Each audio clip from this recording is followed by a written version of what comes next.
हर हर महादेव। नाग पंचमी त्यौहार का आप सभी लोगों को हार्दिक शुभकामनाएं।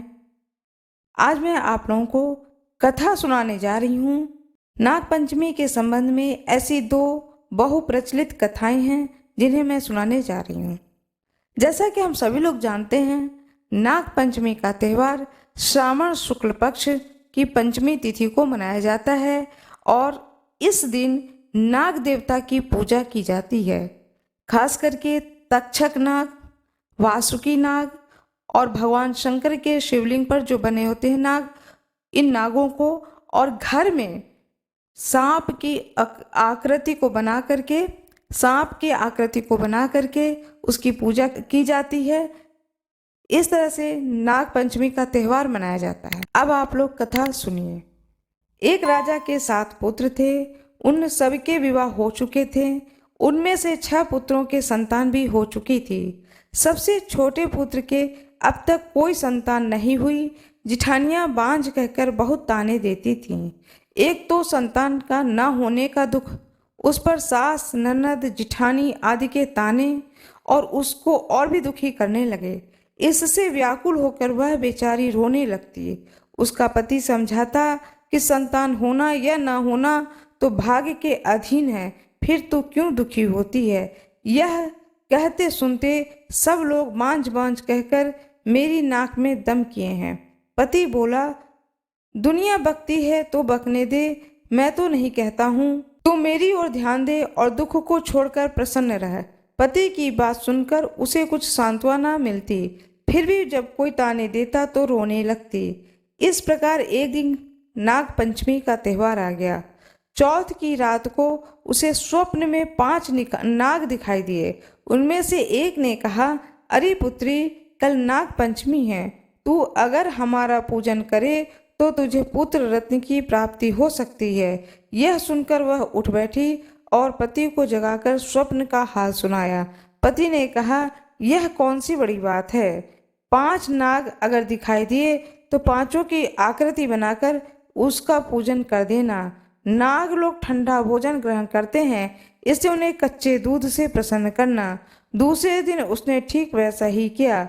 नागों के पूजन से उसे 9 मास के बाद सुंदर पुत्र की प्राप्ति हुई। जैसा गृहिणी के साथ हुआ, उसे संतान की प्राप्ति हुई, ऐसे ही हर स्त्री के गोद में संतान हो, उसे संतान की प्राप्ति हो। हर हर महादेव। किसी राज्य में एक किसान परिवार रहता था। किसान के 2 पुत्र व 1 पुत्री थी। एक दिन हल जोतते समय हल से नाग के 3 बच्चे कुचलकर मर गए। नागिन पहले तो विलाप करती रही, फिर उसने अपनी संतान के हत्यारे से बदला लेने का संकल्प लिया। रात्रि को अंधकार में नागिन ने किसान, उसकी पत्नी और दोनों लड़कों को डस लिया। अगले दिन प्रातः किसान की पुत्री को डसने के उद्देश्य से नागिन फिर चली तो किसान कन्या ने उसके सामने दूध का भरा कटोरा रख दिया। हाथ जोड़कर क्षमा मांगने लगी। नागिन ने प्रसन्न होकर उसके माता पिता व दोनों भाइयों को पुनर्जीवित कर दिया। उस दिन श्रावण शुक्ल पंचमी तिथि थी। तब से लेके आज तक नागों के कोप से बचने के लिए इस दिन नागों की पूजा की जाती है और नागों को कच्चा दूध जो है वह पिलाया जाता है। श्रावण शुक्ल पक्ष पंचमी तिथि को नाग पंचमी का त्यौहार मनाया जाता है। नाग पंचमी पर विधि ग्राह्य होती है, अतः नाग पूजा में पंचमी युक्त, षष्ठी युक्त पंचमी का ही ग्रहण करना चाहिए। उसी में नाग गण संतुष्ट होते हैं। चतुर्थी सहित पंचमी में अन्य गण। नाग पंचमी को छोड़कर अन्य प्रयोजनों में चतुर्थी युक्त पंचमी ही लाभप्रद होती है। नाग पूजन विधि। श्रावण मास के शुक्ल पक्ष को पंचमी तिथि को द्वार के दोनों तरफ गोमय से सर्प को की आकृति बनाएं। यदि आपके पास गोबर नहीं है, गाय का गोबर नहीं है, तो देसी घी से, शुद्ध देसी घी से सर्प की आकृति बनाएं। घी, जल एवं दूध से तर्पण करके दधि, दूर्वा, धूप, दीप, फूल, माला आदि से विधि पूर्वक पूजन करें। गेहूं, दूध, धान, बहुत लोग चना, भीगे हुए चने से भी पूजा करते हैं। धान के लावा का भोग लगाना चाहिए। इससे पद्म और तक्षक आदि नागगण संतुष्ट होते हैं तथा पूजनकर्ता को 7 कुलों तक सर्प भय नहीं होता है। इसलिए अतः विधि पूर्वक इसके जप से सर्प विष नहीं लगता है। यह मंत्र मैं आज आप लोगों को बताने जा रही हूँ। इस मंत्र को जब पूजा कर लें उसके बाद वहीं पर खड़े होकर के 7 बार या 11 बार इस मंत्र को अवश्य पढ़ें। मंत्र है, इसे ध्यान से सुने।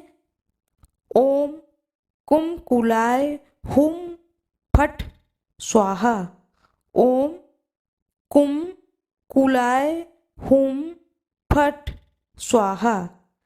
सर्वप्रथम दरवाजे पर निम्नलिखित सर्प आकृति पर सर्वनागेभ्यो नमः सर्वनागा वाहनाम्यामि इसे आवाहन कर नागेभ्यो नमः के द्वारा पूजन कर पुनः प्रार्थना करें।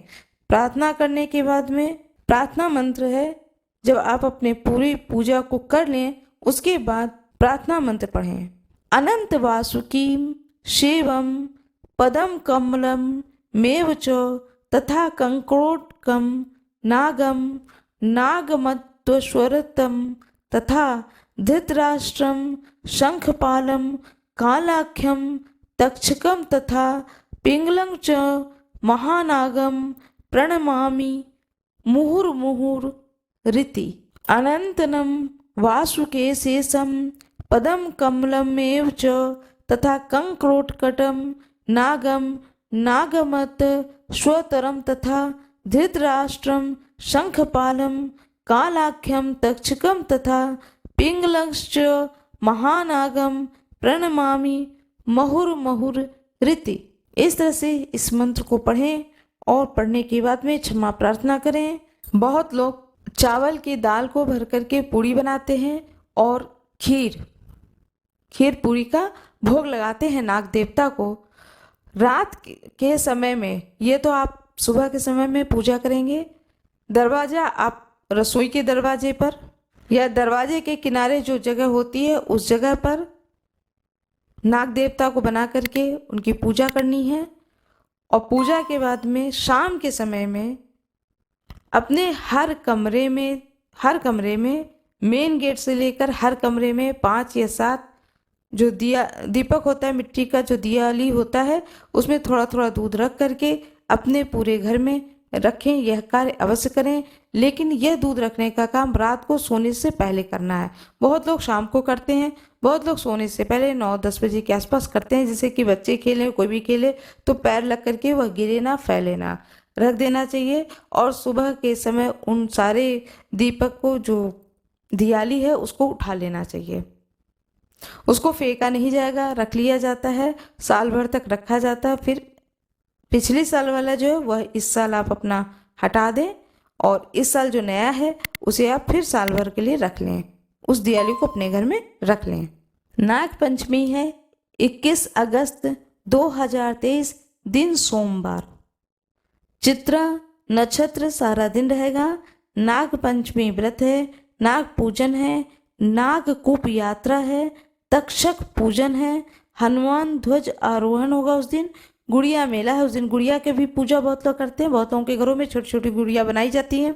लड़कियां जो है वह गुड़िया बना करके बाहर सड़क पे डालती हैं, घर के बाहर डालती हैं, और जो भाई होते हैं वो उनको छोटे छोटे जो स्टिक होते हैं उससे उनको पीटते हैं। सावन का सोमवार व्रत भी होगा। मेरा ये वीडियो कैसा लगा? कृपया वीडियो को लाइक कर दें, शेयर करें, सब्सक्राइब करें। धन्यवाद।